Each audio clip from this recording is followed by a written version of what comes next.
ده فضل وكرم من عند ربنا كبير طبعا.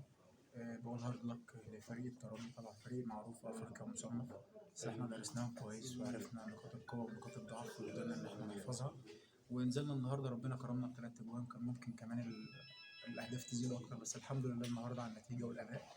وده شوط اول خلص هنا في رادس، ان شاء الله الشوط الثاني نقدر في مصر نذاكرهم اكتر ويطلع بنتيجه ايجابيه ان شاء الله. اليوم الفرق في المهارات، في الأداء الجماعي، في الجانب الذهني، اليوم كيفاش تحكم على المباراة ونتيجة المباراة؟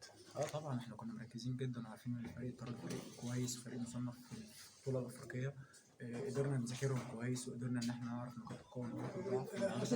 في تركيز جامد قوي النهارده من اللعيبه كلها، من اول المهاجم لحد الشناوي، وكنا بنتكلم مع بعض وكنا على قلب رجل واحد. الحمد لله ربنا كان تعبنا كل خير وطلعنا بنتيجه ايجابيه.